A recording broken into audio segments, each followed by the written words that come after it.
Assalamualaikum warahmatullahi wabarakatuh. Salam sejahtera, salam Malaysia Madani. Hari ini saya akan ceritakan sebuah kisah pengajaran untuk pedoman kita bersama. Mama, maafkan ayah. Amar, maafkan ayah. Ayah sangat menyesal. Rentih Encik Zaki dalam tangisan. Beliau amat menyesal dengan perbuatannya selama ini. Hanya kerana inginkan kemewahan, beliau sanggup mengambil jalan yang singkat.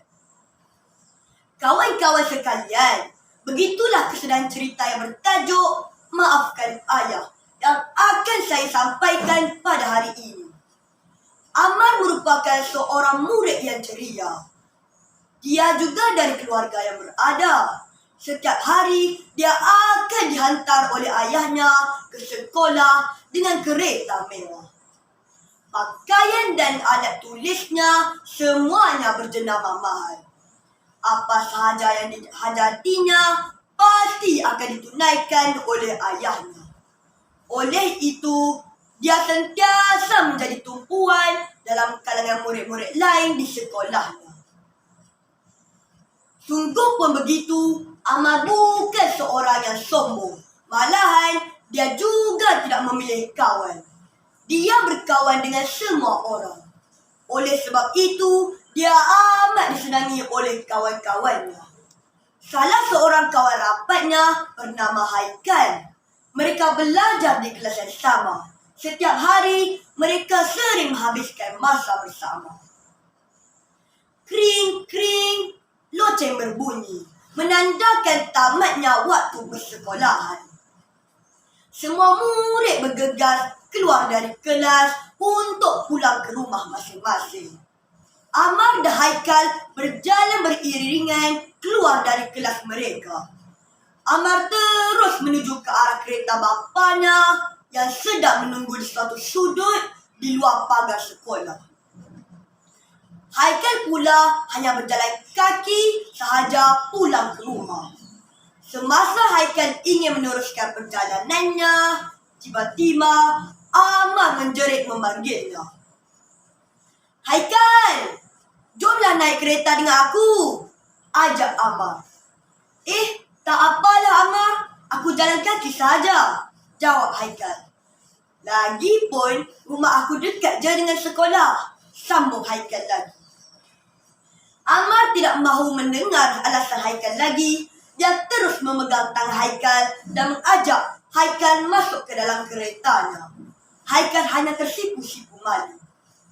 Begitulah rutin sehariannya pada hari persekolahan. Amar akan dihantar dan dijemput oleh ayahnya pada setiap hari. Oleh sebab itu, dia berasa amat bersyukur kerana disayangi oleh kedua ibu bapanya. Namun, seperti kata pepatah, kusangkakan panas hingga ke petang, rupanya hujan di tengah hari. Begitulah kehidupan Amar sekeluarga. Kawan-kawan nak tahu apa terjadi kepada keluarga Amar? Mari kita dengar sambungannya. Pada suatu hari, seperti kebiasaan, apabila bunyi sahaja loceng tamat persekolahan, Amar bergegas keluar dari kelas untuk pulang. Hatinya berbunga-bunga kegembiraan. Pada hari ini, ayahnya sudah berjanji untuk membawanya ke suatu tempat bagi menyambut hari lahirnya. Amar, hari lahir Amar tahun ni, ayah ada kejutan istimewa untuk Amar tau, kata Encik Zaki kepada Amar. Wah, hadiah istimewa, seronoknya. Tak sabar Amar nak tunggu, kata Amar kegembiraan.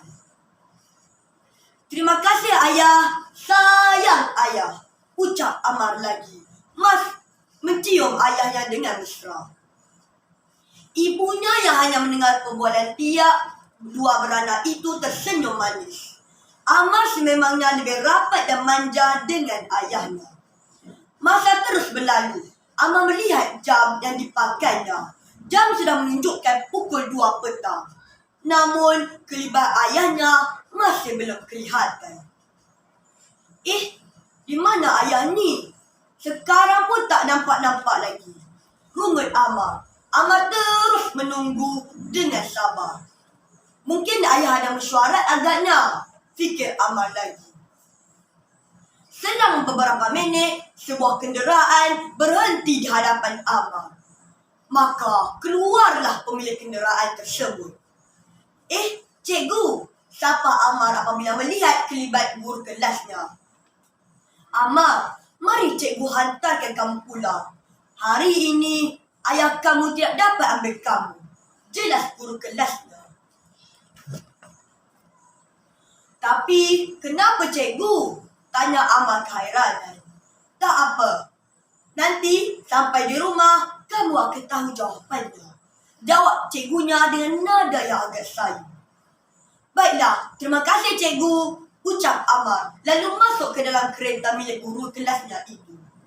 Apabila tiba sahaja di rumah, kelihatan sebuah kereta pihak berkuasa yang tertulis Suruhanjaya Pencegahan Rasuah Malaysia di hadapan rumahnya. Amar terus meluru ke arah ibunya. Dia melihat ibunya sedang menangis, teresak-esak.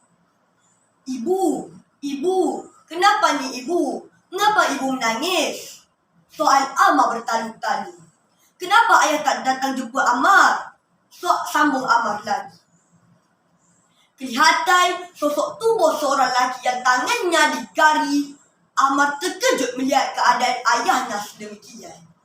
Amar terus meluru mendapatkan ayahnya, lalu memeluk ayahnya dengan erat.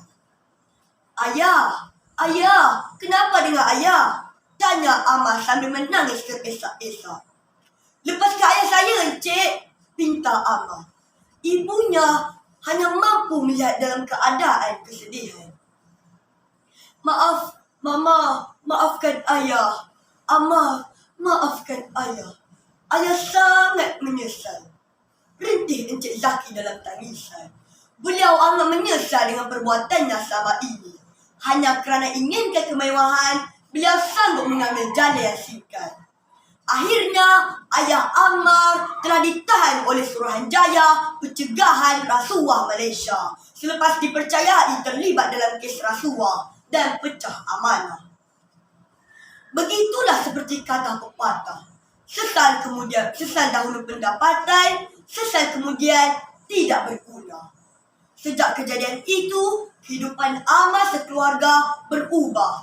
Amar yang dulunya seorang murid yang ceria, kini lebih suka menyendiri. Begitulah kesudahan cerita Maafkan Ayah. Pengajaran daripada cerita ini ialah janganlah kita bersikap tamak kerana akhirnya akan merugikan diri kita sendiri.